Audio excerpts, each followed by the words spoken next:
What I wish I knew about food on a cruise before I sailed. Cruise food. It's hyped up like it's the eighth wonder of the world.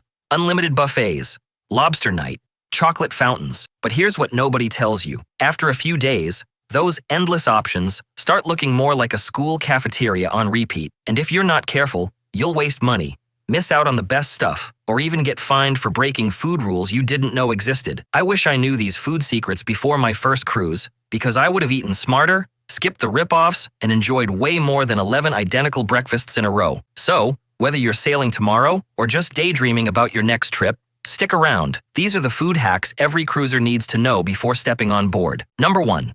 The off-menu food secrets you're not supposed to know. Here's what nobody tells you. On a cruise, the menu you see isn't the only menu. That's just the public version.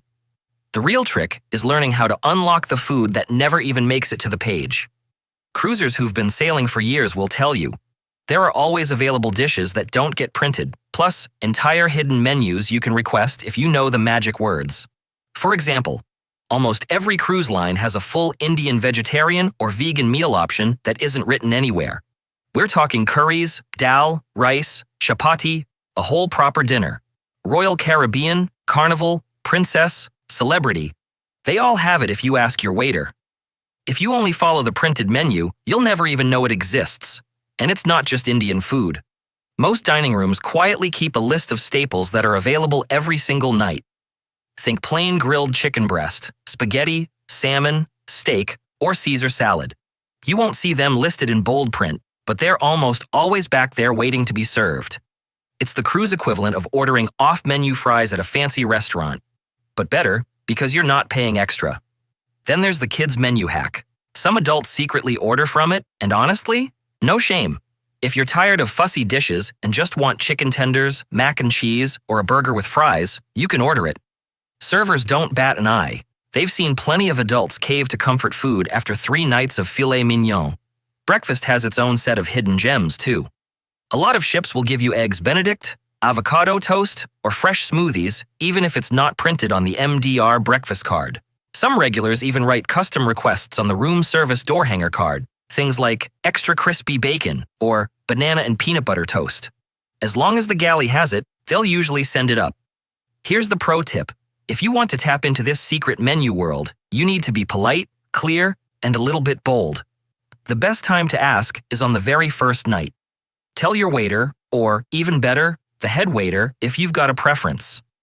If you say, I'd love to try the Indian vegetarian menu tomorrow, 9 times out of 10 it'll show up the next day without you even reminding them. And don't forget, you can also customize what's on the printed menu. Like the sound of the lobster tail but don't want the risotto? Ask for it with mashed potatoes or fries. Want 2 appetizers instead of an entree? Totally fine. Want the dessert with a double scoop of ice cream? Done. They want you to enjoy your meal, and as long as you're respectful, they'll usually bend over backwards to make it happen. This is one of those cruise hacks that turns you from a rookie into a pro instantly. First-timers stick to the printed menu. Experienced cruisers know the hidden stuff. And once you do it once, trust me, you'll never go back. Number 2. Don't take fresh food off the ship in port. Seems harmless, right? You grab a banana from the buffet, slip a sandwich into your bag, and think, well, it's just a snack. Think again. What feels like a harmless move can actually land you in serious trouble. Most cruise ports have strict agricultural and customs laws designed to protect local crops and livestock from pests and diseases. And they don't make exceptions just because you came from a cruise ship. Need proof? A passenger in Australia found out the hard way when biosecurity officers busted them with undeclared food and plant material. The fine? 3,300 Australian dollars, over 2,000 US dollars. That wasn't just one stray apple in their bag. It was a combination of risky items, but it shows how unforgiving authorities can be the moment you break the rules. And it's not just Australia. In the Caribbean, cruisers have seen food-sniffing dogs at the gangway in places like Cozumel, pulling people aside for trying to walk off with fruit or sandwiches. Even if you get away with it sometimes, you're gambling with fines, embarrassment, and confiscation. The rule of thumb? If it's fresh, unpackaged, or looks like it came straight from the buffet, don't even try. Stick to factory-sealed snacks like chips, granola bars, or candy. Save yourself the stress, and eat that banana before you leave the ship. Number 3. Buffet Make It Better hacks. Everybody knows the cruise buffet is all you can eat.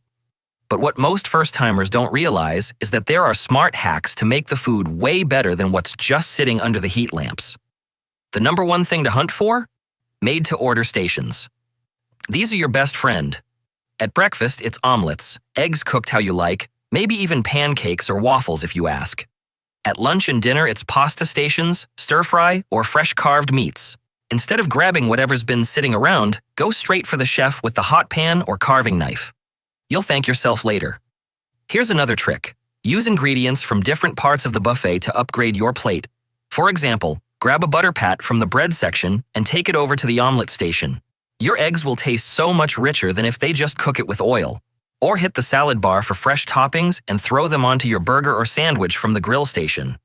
Suddenly you've got something custom, not cookie cutter. Timing is also everything.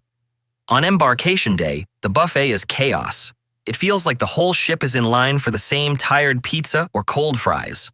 But if you head to the freshly cooked stations, you'll dodge the crowds and actually get something hot. Same goes for peak times during the cruise. Avoid the rush hours and you'll score fresher food. And here's a fun one most people don't think about. You don't have to take everything at once. The buffet is unlimited, so take small portions and circle back only for what you really like. That way, you don't waste half a plate of food and you still get to try more dishes without the guilt. Experienced cruisers do this every time. Bottom line, the buffet doesn't have to be average. If you know where to look, use the right mix and match tricks, and stick to food that's cooked right in front of you. You'll eat like a pro while everyone else is stuck with soggy fries. Number 4. Being late for dinner can actually cost you. Here's something most first-timers never expect. Show up late, or not at all, for your dinner reservation in a specialty restaurant, and you could be charged a fine. Yep, even if you didn't eat a single bite. Here's how it works. The main dining room is included in your fare, so if you wander in late there, it's usually just frowned upon.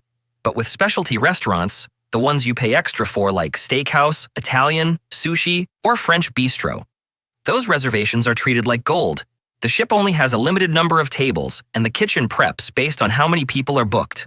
If you don't show up, they don't just lose your cover charge, they waste food and turn away other guests. So, many cruise lines have a policy. If you're a no-show, or sometimes even more than 15 minutes late, you can be charged a $10 to $25 per person no-show fee or lose your prepaid cover charge altogether. Royal Caribbean, Carnival, Norwegian, and Celebrity all have versions of this rule, and they do enforce it. There are plenty of stories online of guests surprised to see the charge on their account after thinking, no big deal. It's not just about money either. Specialty dining is often a highlight of the cruise, so if you book it, commit to it. If you know you're going to miss it because of a shore excursion running late, or you're just not in the mood, call and cancel as soon as you can. Most lines will waive the fee if you give them proper notice. And here's the thing, even free reservations, like shows or My Time dining slots on some ships, may slap you with a small penalty if you blow them off. Why? Because it blocks other passengers from booking. So here's the takeaway. Treat your reservations like you would at a nice land-based restaurant. Show up on time, cancel if you need to, and don't assume the ship will just let it slide. Otherwise, that filet mignon you never ate might still show up on your bill. Number 5. How to get faster dinner service without being rude. Most first-time cruisers think the main dining room has one speed, slow.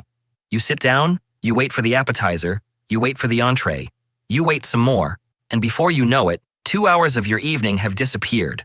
For some people, that's fine. It's relaxing. But here's the pro-level secret. You can control the pace. If you've got front row seats to a show, karaoke you don't want to miss, or maybe you just want to sit on your balcony with a drink instead of dragging dinner out until 10 p.m., you don't have to suffer in silence. The trick is simple. As soon as you sit down, let your waiter know. A quick line like, "Hey, we've got something at 8 o'clock. Do you think we could speed things up a little?" Works wonders. And yes, the staff can absolutely move faster. They're not slow because the kitchen can't handle it. They're pacing the service for the entire room. But if they know you're in a hurry, they'll bring out courses quicker, check in more often, and make sure you get through your meal in half the time. True story. I once watched a couple in full-blown panic because their appetizers hadn't even arrived and the ship's big magic show was starting in 20 minutes. They flagged the waiter, explained the situation, and suddenly, boom. Soup, steak, and cheesecake all appeared in record time.